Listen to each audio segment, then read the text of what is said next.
with Toffees on this Monday, the 28th, end of the month, end of a tournament, end of a season of Dota, and a beginning of a new one. You can follow me at Toffees_Dota2 for information on upcoming gaming news, etc. And a big shout out to the two guys joining me today. First and foremost, we've got a common host, a big face around the scene as well as around the show. At Got Cow Dota is the editor-in-chief for High Ground TV. He is also a senior writer for Join Dota on staff, and as a staff caster as well for the CEVO tournament, as well as some others. And we're glad to have you here today. How are you this morning, Cal? I'm doing very well. It's nice to be here once again. You know, just up all night working. Figured I'd come and grab some coffee with my friends before going off and doing more work. You would think sleeping, but that's not the case. Yeah, that's a great idea. I like to think of this place as like, your local donut shop where the old guys get together and just have coffee and talk about things. So, and that's what we're doing here. We're joined by our second guest today, which is at that Phage guy. You guys may know Phage from his work, also with High Ground TV. He's actually now the staff stat man for them, as well as a writer out there. He works in multiple groups. He's done the TI qualifiers. He's worked joint Dota games. He's been in front of crowds as large as the thousands, but as small as the tens. His name, the streamer today, and the resident scientist on the Coffee with Toffee staff, at that Phage guy. How are you this morning? I'm hanging in there. Got my coffee, so things could certainly be a whole lot worse.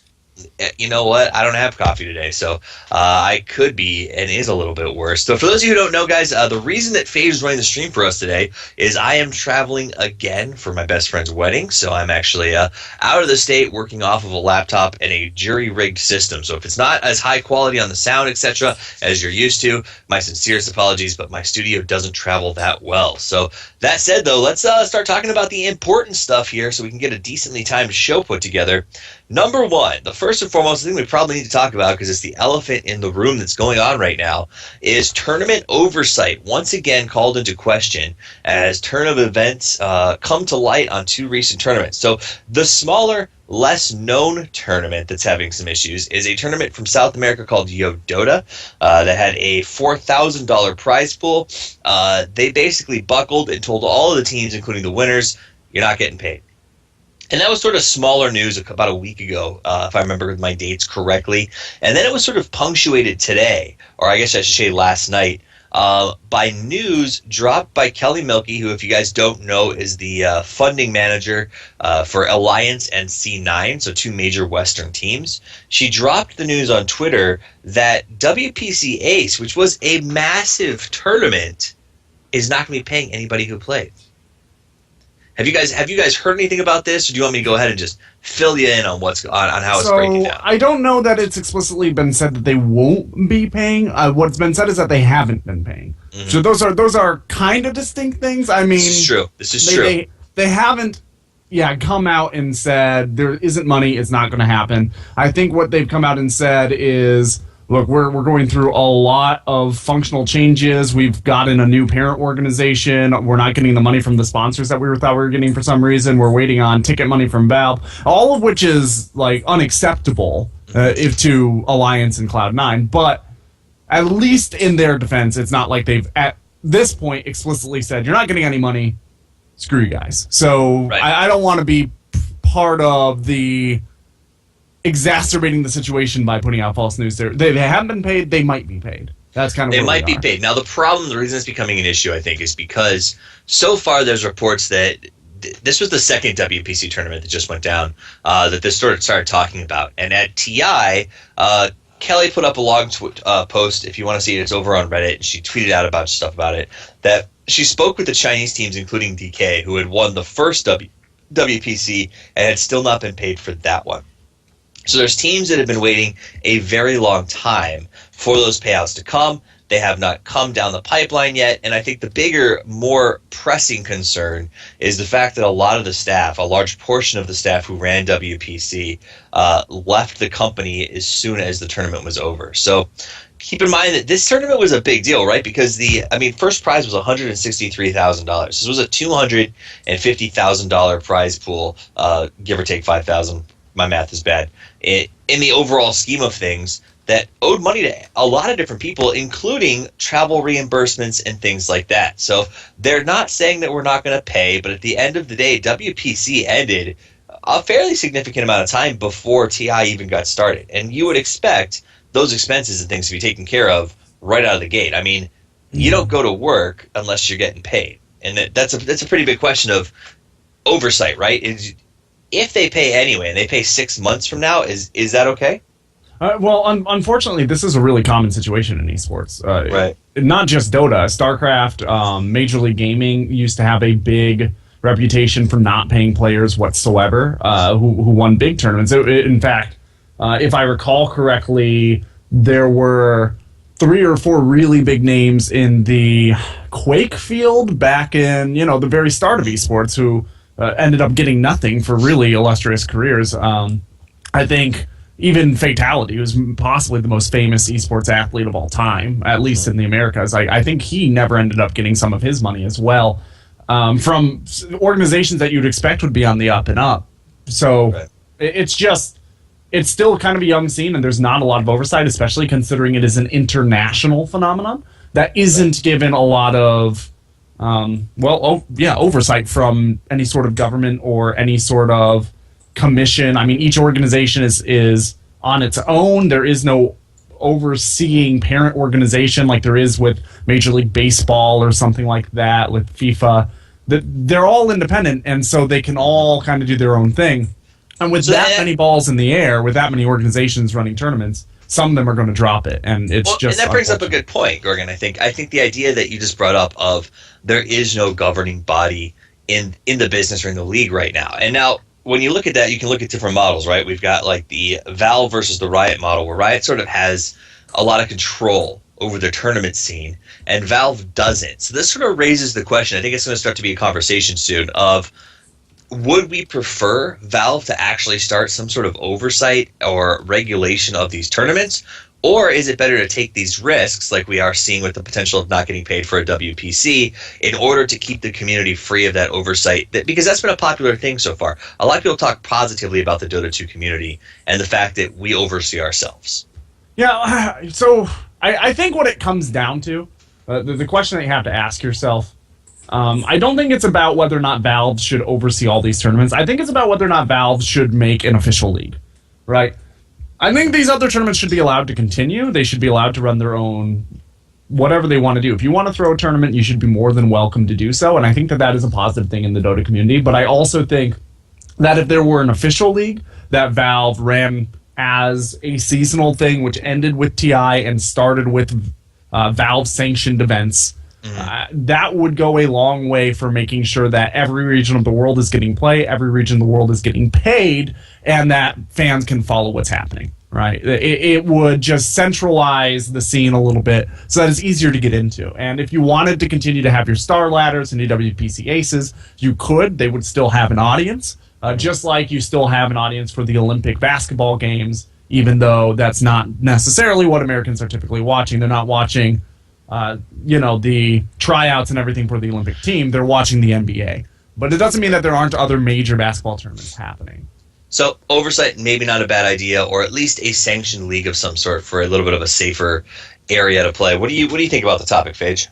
I'm kind of on Gorgon's side with this, and I think the idea of a Valve-based, or at least a Valve-sanctioned overarching league with scheduled tournaments to begin with, is a really good idea for a number of reasons, many of which Gorgon has already mentioned, but also just sort of the general accessibility to people who aren't already familiar with Dota, specifically as a sport. I mean, you look at any other sport, there's an on-season, there's an off-season, different things happen, and so there are different things being written about, and I think having that type of structure would make it a lot easier to follow as a sport and as something to be viewed as a spectator rather than just played yourself. And so I really think that that's a great idea. I would love to see something like that happen where, we're already getting to the point where there are a few established tournaments that people sort of know are coming back. Like Dream League is definitely going to happen again. We'll see Star Ladder again.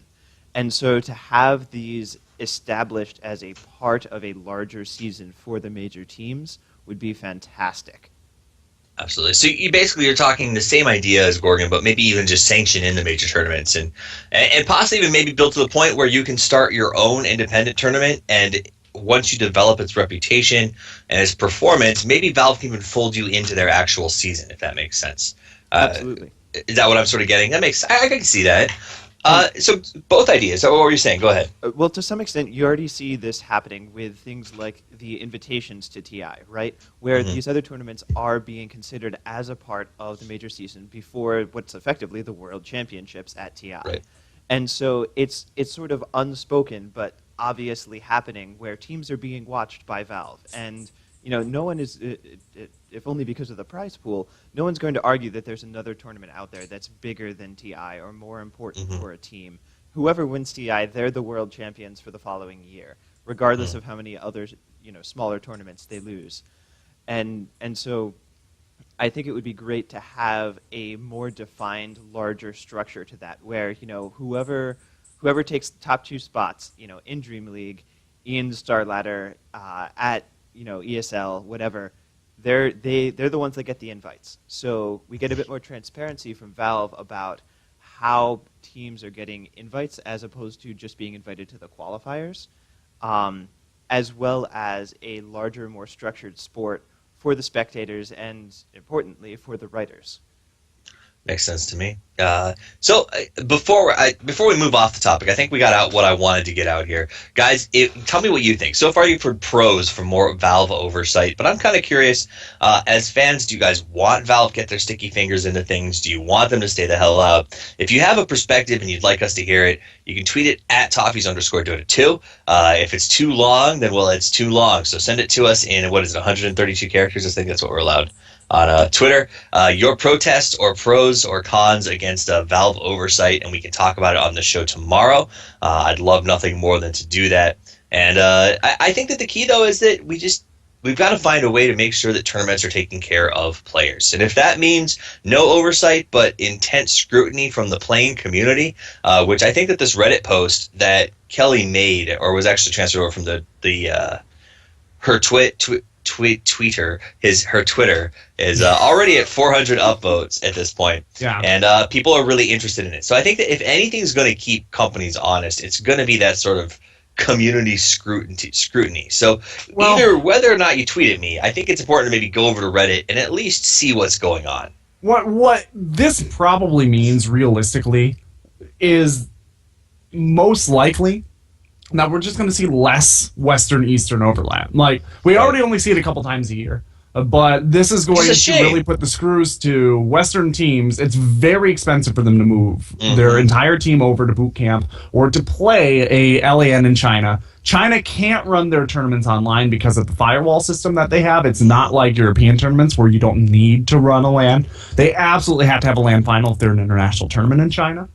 Right. And it's just, you're going to see a lot less of American teams, of European teams, and even Southeast Asian teams probably moving over into China to play at their tournaments, which is just going to continue to box that region in. And to some degree, this is kind of nice for fans in one way because it will continue to exacerbate this East-West relationship that we have where Western Dota has a different meta than Eastern Dota at all given points in time, which continues to give you a more tumultuous, interesting feel for Dota games that are East versus West. But unfortunately, it does mean that we're going to see less fan favorites of Western fans coming out of Eastern teams, which means that if you have another China versus China finals at TI, you're going to have another outcry from the community where they just don't feel invested in it, which is a good part of the reason why that this TI is the finals were considered some of the worst finals is because a lot of the viewership, a majority of the viewership even, didn't really know a lot of the players because they don't see a lot of Chinese Dota. Right, which is I think in a way why you'd like to see the crossover. So once again, I mean it's a shame that it's going to happen that way, and you're right, it's going to chase Western players out of the Eastern scene until it's solidified. But like I said, it's a two-way street. I've heard arguments for less oversight and the idea of like the community's grown so much simply because Valve has no involvement. So like I said, love to hear from you guys. We can talk more about this tomorrow, but I do want to try to keep us at that 30 to 40 minute mark for the sake of people driving to work in the morning. So talk about a couple of things real quick as we transition out of what the heck happened out in WPC into what's happening in Dota now. Upcoming tournaments, guys, that are going to be starting, and that's good news, right? Because that's right now there's still nothing to watch. I think like Cap and Toby and Kodal and all the guys are casting pubs and JDL 2, like Season 2 lower division games because everyone's desperate to get some Dota, but it's on the way. JDL has already officially started. You can catch some of the JDL streams on the community casts because the lower division is up and running now. Do you know when Division 1 starts for the JDL season? I don't know off the top of my head. I really should because I cast it for them, but I've been so broken down by the whole stress of TI that I haven't really been plugged into the scene future as much as I should be, to be quite honest. I'll figure that out soon, though, and I'll let you know later on in the week. Absolutely. So we'll let you guys know this week when Division 1 starting Division 2 is up and running. So if you get that JDL ticket, which should be out this week, you'll at least have something to watch. Other tournaments that are starting up soon, obviously the Amateur Dota 2 League, always in full swing. Legends Mode is going strong. The Gigabyte Challenge it just started registration. In fact, I think today or tomorrow is the last day to register your team for that. So if you want to play in that tournament, get registered now. And the Balkan Challenge was just announced. And it's going to be a Russian tournament, but they are inviting a couple of Western European teams to the party this time around. And the prize pool looked pretty significant from what I saw. It was a couple grand. So if I remember correctly, I think it was 16. So that'll be a pretty decent-sized tournament. It'll probably be the first draw we see right out of the gate. But remember, guys, the reason we're not seeing it all starting up so quickly is a lot of teams are dealing with roster changes, which I think brings me to my next talk/catch up that we want to go through is the rumor mill and the what's changing in teams today. So what I'll do is I'll run down the list of confirmed changes and then maybe some of the more rumored ones. And if you guys have any feelings on any of these changes or insights on them, or even just, oh, that's a bad idea, feel free to jump in on this one. So Team DK, for sure, as you guys probably already know, Lanham has officially retired from competitive Dota. He stated it himself, and he is done. So Lanham is gone. Also, Mushi announced that he will not follow. He's not going to follow. So everybody had kind of worried that Mushi was going to disappear from the Dota scene when Lanham went, since DK is sort of a team that's been together a long time, I think is the way to say it. He's not going to retire from competitive Dota. He may, however, change roles. So he suggests that they may maybe reform DK, and Mushi may come on as the coach. So those are the big DK changes that are on the docket right now. You guys have any thoughts about those two? Yeah, he might also go into casting, is actually what they're saying. So it's not necessarily just a not retirement. It could be a retirement as a player, which is essentially what people are afraid of, right? I mean, his fans, right. God bless them, they don't want to see him as a coach. Like, that is completely away from the spotlight role. So if he's trying to reassure his fans that, like, hey, I'm here, I'm going to be here as a coach, that's not very reassuring to the people who want to see him continue to play. And on behalf of those fans, I would expect that they want him to continue to play. Absolutely, and it'd be a nice, easy transition for him to make. So that would be great. Mouse Sports, on the 24th, MSS announced that he is taking a break from competitive gaming and is going to be focused on school commitments for the next year. So he will be there's no announcement yet for who will be replacing MSS on Mouse Sports. So actually, the fact that I've only seen one roster change for Mouse Sports so far is actually a pretty good thing. I thought I'd see more, but having MSS leave the team, I think, is going to be a pretty big blow to the guys. Yeah, I mean, Mouse Sports is one of those teams that maybe needs to have some changes, though, quite honestly. When it comes down to it, they haven't been really performing. And I like MSS, and I don't think that MSS is really a problem at all, but maybe he's, of a different nationality than the rest of the team. Maybe it's a little bit of a communication error or a cultural error that is causing the team to have some trouble with their coordination. I'm not sure. I think any change for them will probably be good change, though, just mixing it up and seeing where their strengths and weaknesses really lie. So I heard Sebastian, I think he used to go by Facking Mad, changed his name recently. Do you remember? Is it just Mad now? Yeah. So Mad, previously of Sigma, announced that he is forming a new all-French squad. Yeah, that's a really old announcement, actually. He made that in an interview with Join Dota like 9 months ago, and everybody overlooked it. So I think right now he's just starting to, maybe not 9 months ago, but earlier in the year, certainly. I remember seeing that, and now that I'm seeing it on news pages, I'm like, this is old. Like, everybody should have known this already, news. But I guess not. Yeah, he is forming an all-French team. He's been working on it for quite some time.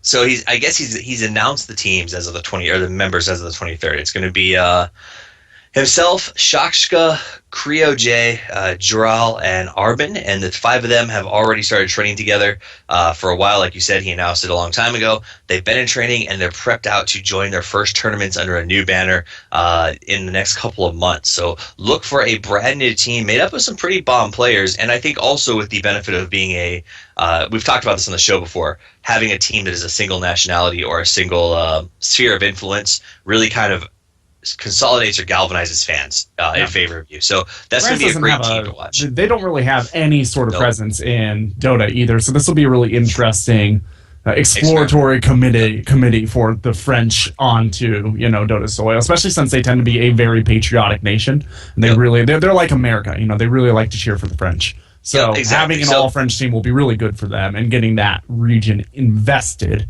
in Dota. Yeah, I think in the way that like Revenge and some of the big South American teams recently brought a lot of South American influx players to the Dota scene, I'd expect to see the same thing out of France if this team does well. So we'll track their progress, obviously, and we'll kind of keep updated on that. But now the next one is Invictus Gaming. YYF announces his retirement from Dota 2.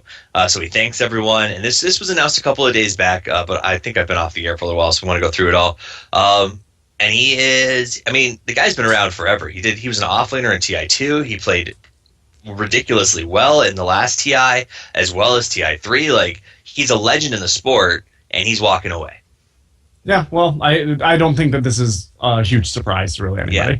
And once again, I think the hints are there that he's not leaving completely, but his competitive days are over as far as being a gamer, which is understandable. You ask a lot of the pro gamers out there, and they say that there's sort of an expiration date on when you can be a pro, right? A lot of them, I think, targeted around like 26 at the latest, and Fear's kind of like a freak among the group of the guy who's willing to play forever.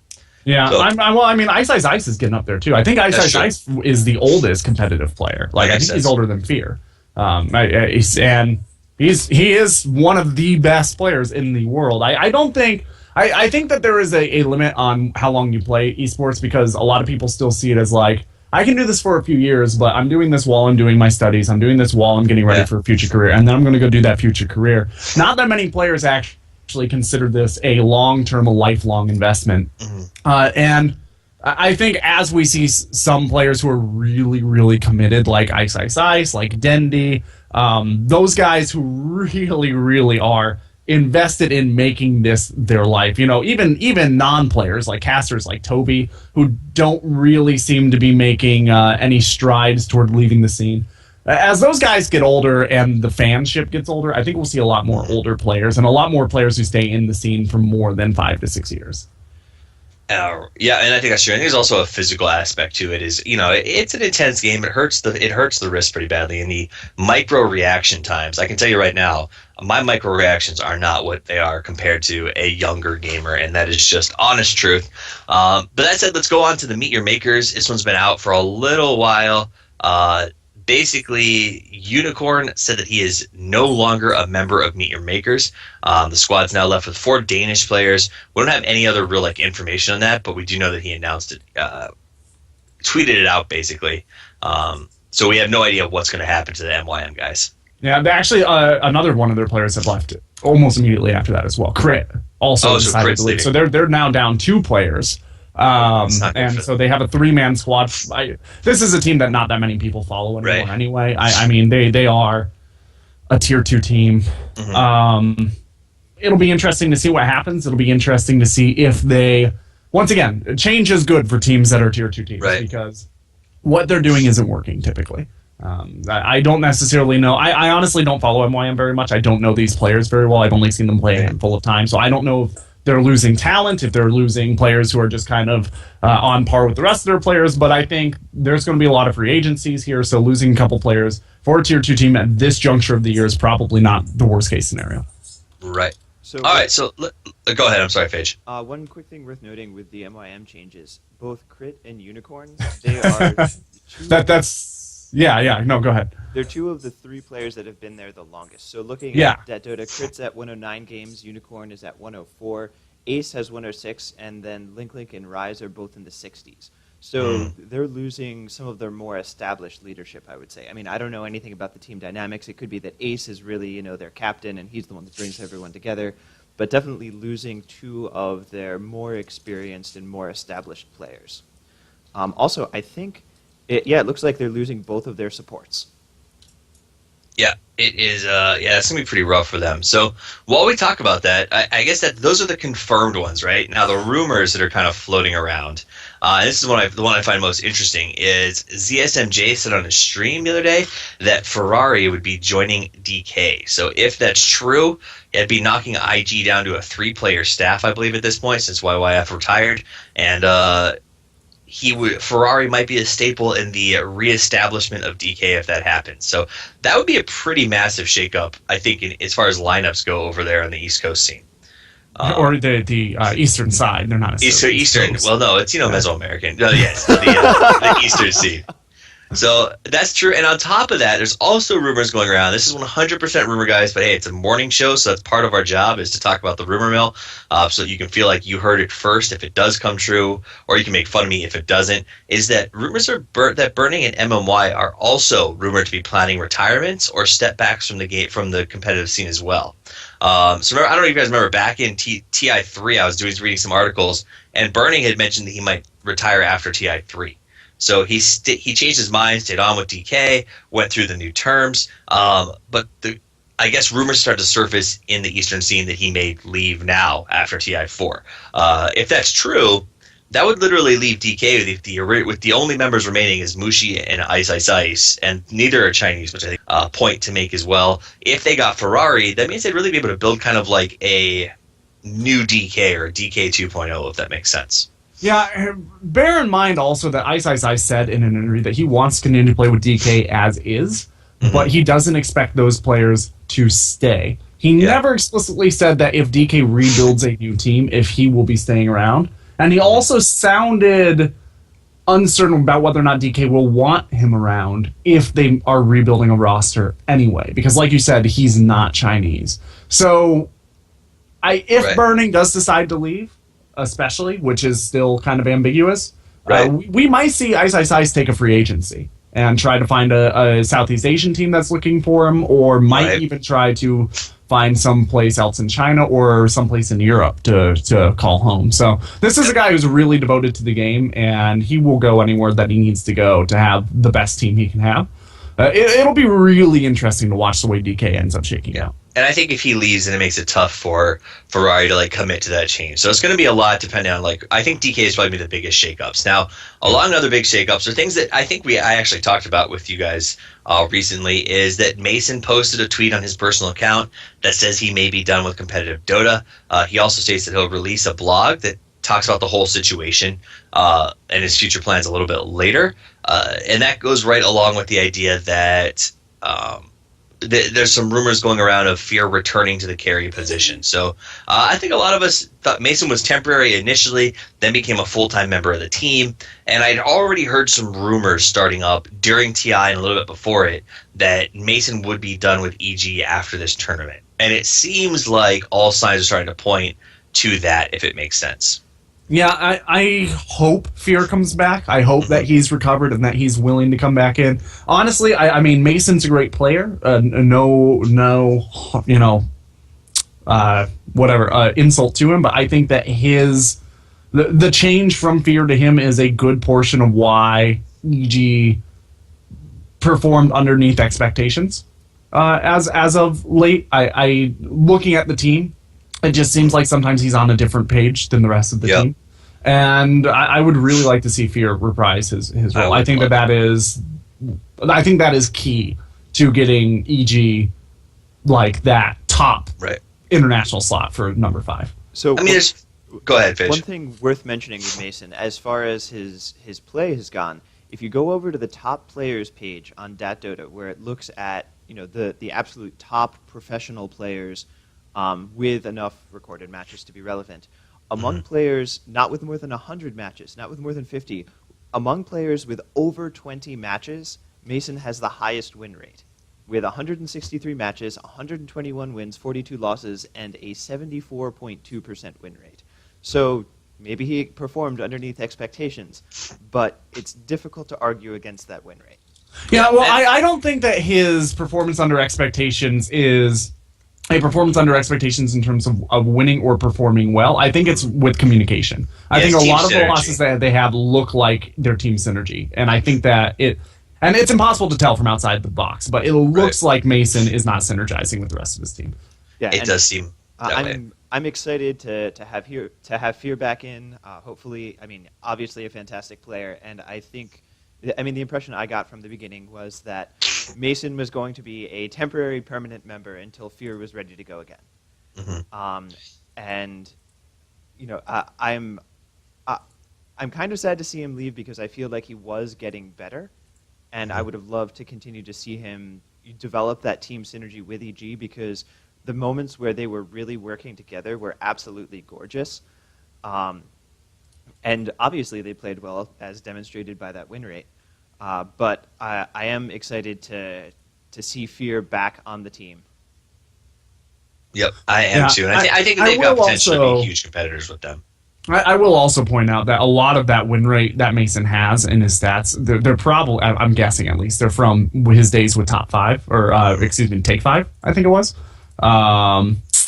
And so that team didn't necessarily play up against the same level of competitors that EG does. So I don't know how much of it is, but I suspect some of it was. He has 1 game on Dignitas, 12 on Take 5, and 150 on EG. Okay. So there you go. The vast majority of that is, in fact, EG play. So they, long story short, I think EG, we know for sure they're competitors, which, by the way, did you guys see that little, the post that went up on Reddit from Puppy on Twitch during an interview with PPD? The PPD was doing an interview with, I think it was the BTS guys, if I remember correctly, post TI4, and was doing some video chatting, and was talking a little bit about gaming and TI4 and things like that. And Puppy was in the chat and wrote, talk to me again after you've won a TI, which I thought was pretty funny. So a little bit of a shots fired, like bring it next year, guys. But the point is, I think EG is in a point where they could win a TI, especially if, no offense to Mason, Fear comes back in at the carry position. He's just got the seniority, he's got the experience, and no one, and I think this is almost inarguable, no one in the Western scene has the leadership capability and the long-term experience that Fear brings to a team. And with that and the young talent that's behind him in the form of like TZ and PPD and the other guys, I just don't see them as stoppable in TI5 if they start training right now.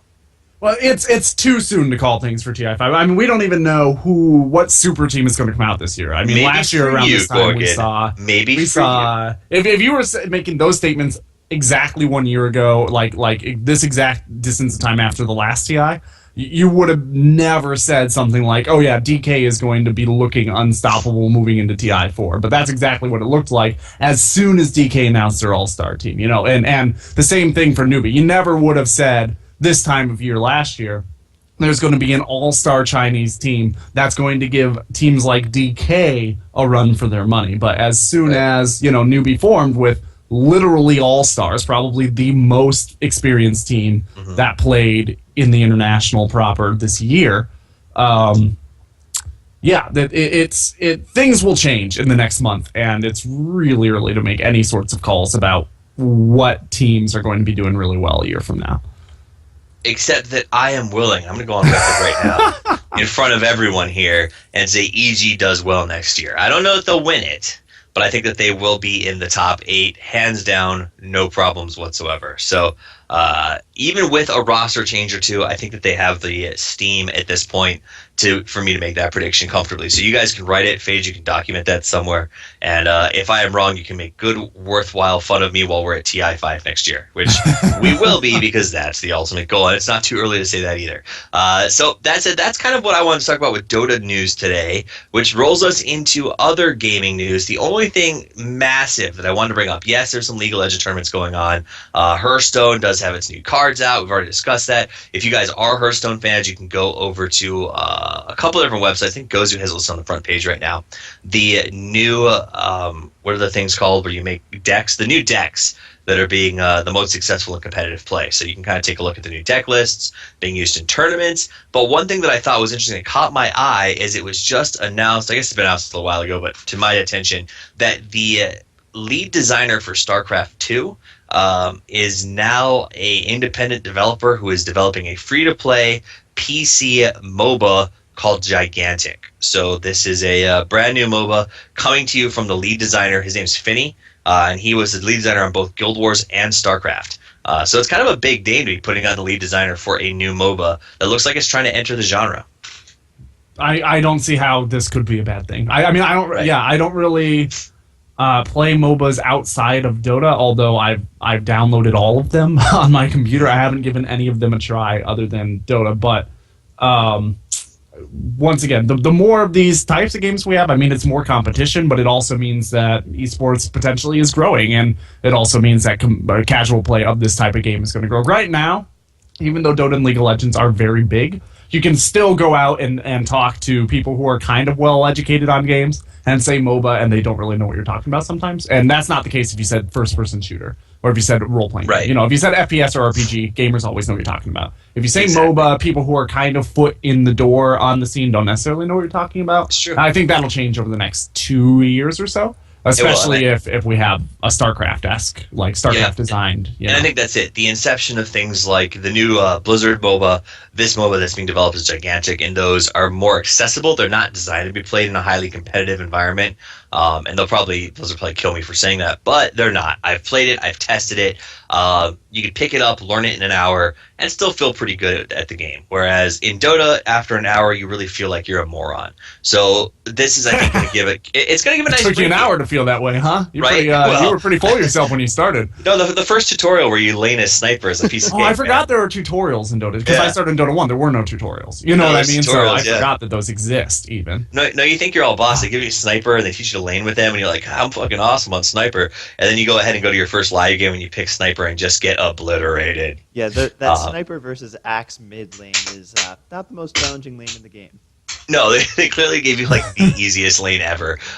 So anyway, but an hour in, you start to feel bad about yourself. 25 hours in, you hate your life, and then at 600 hours, you start to say, "Hey, this game's pretty good." Whereas when I do betas for Blizzard, I would say it took me about, honestly, 2 hours to get my head around the game and be like, "Hey, I feel like I'm a competitive player here," which is good, because it means that players can start with those games, and then as they start to seek out the competitive nature of MOBA, move into some of the harder ones, because the transition's very easy. The skills are the same. The heroes are the same. It's just the nature of the community, perhaps, and the mechanic balancing. So yeah, I literally learned without any sort of tutorial. Like my friend's older brother played with, who had logged, hundreds and hundreds of hours, would play 1-on-2 against us with no explanation of the game whatsoever, and just stomp us over and over and over again. That's how I learned.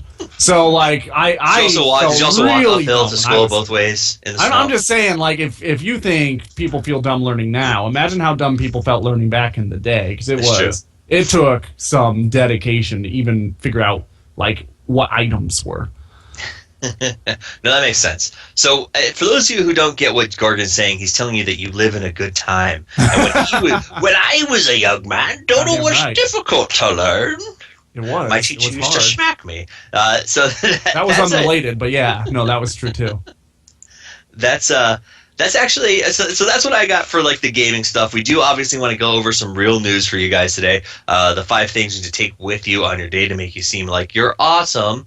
And let's run through those real quick. So first and foremost, this is an interesting one, is there was a lightning strike on a sunny day on a California's Venice beach, right? So imagine this. Imagine the scene. You're laying on the beach, relaxing on Venice Beach, California. people frolicking in the ocean, a sunny, beautiful day, and then a lightning strike literally just hits the beach, kills someone on the spot, and puts 13 more in the hospital.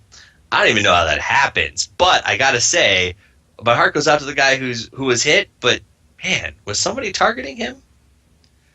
That's pretty crazy. You don't see that happen. Lightning strikes in the middle of the afternoon. Well, So lightning is not the boogeyman, Toffees. It doesn't wait till not night. in the middle of not a a sunny day. Here's the problem with it. It's a sunny day, right? So like it's not. It has to be heat lightning. The other problem is if you understand the physics of lightning, it hits the highest structure. It's usually attracted to things like trees or buildings. Now Venice Beach isn't. Yeah, but Venice Beach isn't unpopulated, so the idea of it hitting where it did is a little difficult to stomach for me. But hey, it happened, and the news story is there. I live in Michigan. We get heat lightning like every single day. You know what I mean? Like this is not that weird of a story for me. I see lightning without rain all the time, and it doesn't blow my mind that on a beach it might hit somebody. All right, that's just come on, man. Get Midwest on this. Get Midwest. All right. So, moral of the story so far we've got from Gorgon today is if you live in the Midwest, you will likely get struck by lightning, and Dota is significantly harder to learn. Yeah, there you go. So these are the things that he has to deal with on a regular basis. Over on the story of the Ukraine guys, it's still continuing. There's a lot of problems going on with the plane that was shot down. There's some recent reports of satellite footage that tracks rockets flying out of Russia landing into Ukraine. And long story short, I mean, we tried to send out a research team to the crash site last week, a team of Dutch and Australian officials, but could not go there because of the fighting that is now raging in the Ukraine area continuously. So Ukraine, a tinderbox, I guess I should say, right now. And on the same token, more than the death toll in the Israel-Hamas conflict, has moved to over 10,000 people, or 1,000 people killed, over there in what's going on. So emergency meetings are being held by the UN Security Council in New York, calling for immediate and unconditional humanitarian ceasefire in the Gaza Strip. So I won't go into talking about who's right, wrong, or what's happening too much, since there's no real good way to cover this, but I will say that the UN Security Council is meeting right now asking for a ceasefire, and that's sort of a big deal because the Security Council, if you guys don't know, is a very small body of very powerful countries that sort of runs the way that war falls out in the world today. And the idea that they are actually passing that decision together in a unified state, which is something that they can almost never do, is a pretty big deal. So that is worth knowing that the UN Sec Council got together. Now, here's an interesting story, and this one I want to bring in our resident expert scientist on, is Ebola outbreak going on in Liberia and other places. It's in the news today because a second American aid worker has tested positive for Ebola in Liberia. That said, though, this is a pretty interesting thing, right? I don't know. I thought Ebola wasn't a problem anymore. So, Phage, can you explain to us exactly what's going on so that our fans can talk about it like they're geniuses? So, Ebola, most of the time, when you have an outbreak, it's in an outlying village. And generally speaking, Ebola is a pretty bad pathogen because it kills people quickly. It's obvious when people are sick. It's not the easiest thing to contract. You need direct contact with bodily fluids, and you die really fast. So, generally speaking, there's an outbreak, someone starts bleeding from their pores, nobody wants to touch them, maybe 2 or 3 other people start bleeding from their pores, but then they're all dead and everything goes back to normal. The difference here is it's finally hit in a major city. And so there's a lot more exposure before people are developing the really severe symptoms, as well as in the hospitals once they have developed those symptoms. There's I'm assuming, patient blood and vomit everywhere, which is not good for the people who are giving the care. You may have heard some of the nurses were going on a strike to try and get conditions improved, as well as the head doctor, who is basically the world expert on treating it. I can't recall which nation it was for off the top of my head, but he's now sick with Ebola, which is that's not good because he wrote the book on taking care of everyone. So losing him to the disease would be a pretty big blow. And it's also worth noting that there is no vaccine for the virus. It's currently being investigated and has been for a number of years, but there's nothing out there. So treatment is basically quarantine, keep giving them fluids, and hope nobody else catches it.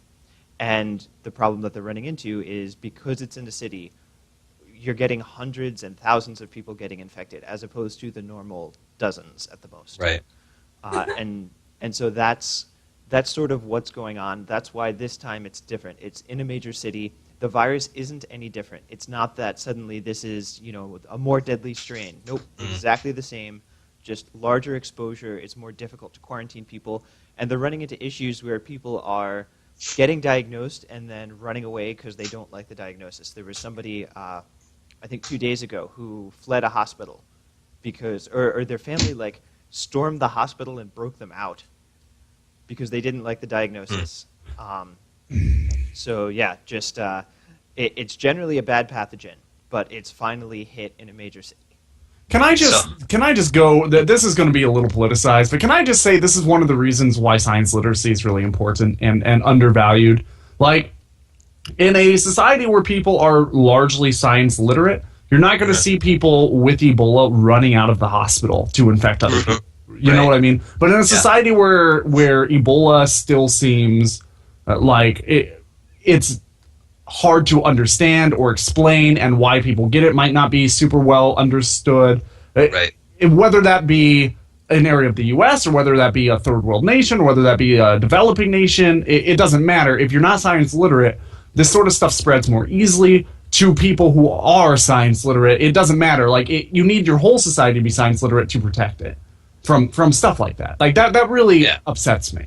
And that's a real thing. And you got to put yourself in the perspective. Exactly. If you don't know any better, and you go to a hospital and they say, yeah, you're sick, and you're surrounded by people who are literally in the final stages of the same sickness, it becomes hard to believe that you have the same thing, So getting out before it gets worse makes logical sense, not functional sense. So there is an argument there. And like I said, I've said it before, and for those of you guys who may be joining us for the first time on the show, the guests are allowed to say anything they want to, because it's a morning show and we don't have any FAA on us. Or not FAA. It is FAA, right? Or is that that's the Aviation Association. What the heck are you talking about? The FCC? Yes, the FCC. Oh, there you go. Oh, it's early. I feel like the FCC probably wouldn't shut you down for me saying science literacy is important. Right. Well, I'm saying you can say whatever you want, and I'm telling the fans that's kind of the fun. Is guests come in, get to give their opinions, and that's what makes it great. So I think science literacy is a big thing that should be spread out, and I don't think that's really all that politicized or something that is polarizing, like you said. I think it's just honest truth. So. Interesting thing going on down there. I appreciate that, Phage. You kind of definitely is helpful as far as understanding it goes. Also depressing, but it is what it is. Finally, immigration policies is a little bit more positive. The House Republicans have announced that they are fashioning a scaled-down immigration bill here in the U.S. so that the border issues can get taken care of. So a lot of young kids crossing the border got nowhere to go. And previously, Congress was a deadlock. It looks like it's finally loosening up, at least on this topic. And that is a positive, which would be nice to have for the day. And the final positive on the news, which is the update I like to give you guys every single day, it's time for your potato salad update.